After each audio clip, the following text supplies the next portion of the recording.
What's up, design family, and welcome back to another episode of Fittdesign TV. So glad to have you back on the channel.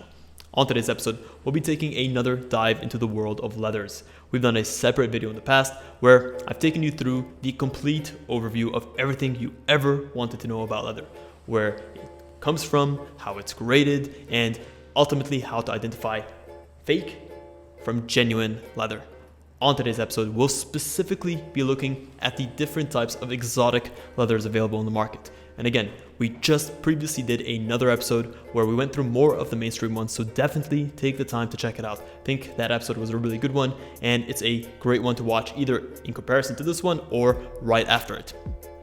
We'll specifically be looking at each of the different animals that we consider as exotic leather producing animals. We'll look at the characteristics of each of these different types of leathers. We'll look at the different sizes of leather that we get. So depending on the animal, how much leather we get out of an individual hide. And lastly, we'll be looking at the common applications of each of these exotic leathers so that we know where to use them and where not to use them. What's up, design family, and welcome to Fittdesign TV. So glad to have you here. On this channel, we discuss all things sports fashion, graphic design, manufacturing, and technology. We'll discuss key topics, answer pressing questions, and provide actionable steps on starting your own product line. If you're interested in any of the above topics, stick around. You're in for a good one.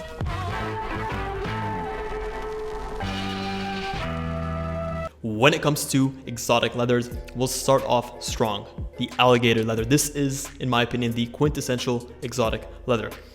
Characteristic-wise, it's a soft and supple leather with an extremely uneven flat scute, and it's one that is quite thick in the center, so closer to the scutes, and quite thin towards the edges. When it comes to the measured area of a hide or the leather that we get from alligator, this one is calculated by measuring 4 scutes in a group from edge to edge, and typically the length that we get is around 50 centimeters onwards per unit of measurement here. Some of the common applications. It's easy. Obviously, all exotic leathers are extremely rare or exotic, and they're used in luxury items. So no need for me to mention luxury throughout the video. Know that these are used in extremely rare cases and they're extremely expensive. But here, we typically see alligator skins being used for suedes, definitely on watch straps, and some of the extremely high-end bags. Next up, we have the snakeskin. This one is characterized by a soft and smooth ridged pattern leather that has a hexagonal scute that runs across the ventral area. Also, with snakeskins, you can either have your back or your front cuts, and each of them is going to have its own look and feel, so it'll have its own use case scenario. When it comes to the measured area of a snakeskin, this one is quite simple. You take the width of the hide and multiply it by the length. And it's extremely flexible due to the thinness of the skin, and because of this, it's used in a wide variety of applications where you require a skin with a lot of flexibility, i.e. accessories, apparel, shoes, bags, and ultimately handbags. Number 3 on our list is the ostrich. This one is a soft, smooth, grainy, and thick leather that's characterized with circular textures or these dark brown spots in the middle of a lighter brown hide. It's an extremely iconic look and one that is instantly recognizable. When it comes to the measured area that we get out of a single unit or a single animal, typically we're going to get around 16 square feet of usable leather out of a single ostrich, and some common applications are going to be on boots, trimmings, and other types of unique accessories. Number 4 is the kangaroo. This leather is a soft, suede-like leather that has a smooth surface on the front and usually has fur on the back. This gives this type of leather an extremely unique look that can't be matched by other types of exotic leathers. Kangaroo leather is actually quite thick. It's much thicker than some of its other exotic leather counterparts. It's typically ranging between 0.8 and 1 millimeter in thickness, and because of this, it has an extremely high tensile strength and performance, and usually we have a higher abrasion resistance on kangaroo than things like cowhide or even goatskin.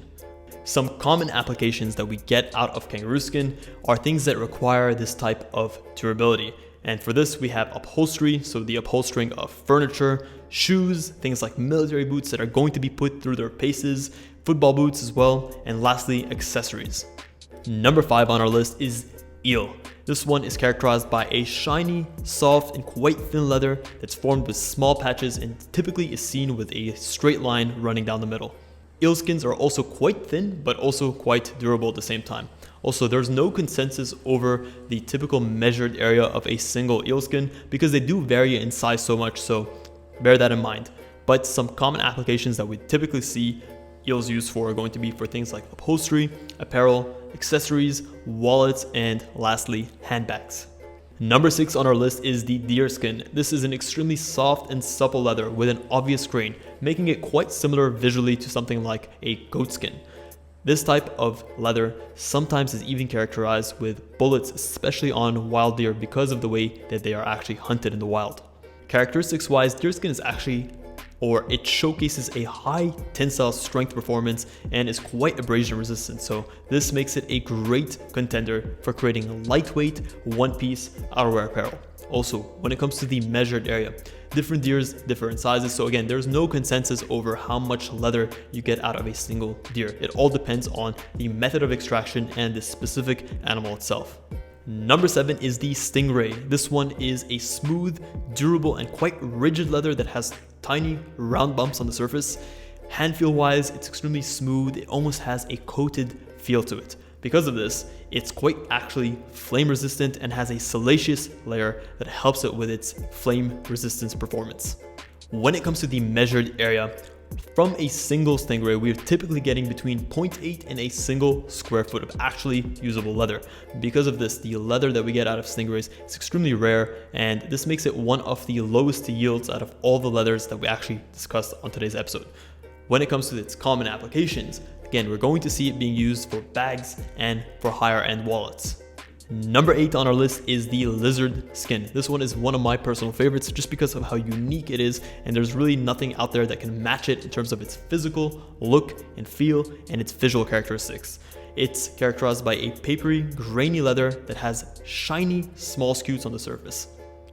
Because of these characteristics, lizard skins typically have extremely high waterproof performance, so they're really good at actually rejecting water, and typically we're going to get between 20 and 30 centimeters of usable leather per single lizard, so definitely bear that in mind. Again, this makes it an extremely low yielding animal, so this is something that plays into its exoticness and how rare it is. Some common applications are going to be for wallets and other types of trimmings that are going to require and are going to definitely benefit from this waterproof nature. Last but definitely not least is the horse leather. This one is one of the most underrated leathers in my opinion, and it's characterized with a smooth, thick leather that has an extremely fine grain and luster on the surface, and usually we see the back of the horse provides and produces leather that is of a much higher quality and durability than those brought from the front of the horse. Also, one thing to bear in mind, working with horse leather is extremely difficult, and actually there are only 4 known manufacturers in the world that actually create horse leather. Because of this, horse leather is actually extremely great in its tensile strength performance, and it does pretty well when it comes to regulating temperature. Because of both of these key performance characteristics, we typically see horse leathers being used in shoes and belts. Well guys, that is a wrap on this episode of the different types of exotic leathers that we see out in the market. Hopefully there are some things that you knew before, and hopefully there are some pleasant surprises that you learned along the way, and hopefully you've just learned in general. Guys, if you enjoyed this episode and want to see others like it, please consider subscribing to our YouTube channel. We put out great content on a week-to-week basis, and it would mean the absolute world to us for you to join us along for the ride. Also, consider smashing a massive thumbs up. It really does help us out, and it is definitely a motivation for us to keep pumping out this amazing content for you guys. Guys, one more time, thank you so much for tuning into this episode of Fittdesign TV. Until next episode, stay awesome.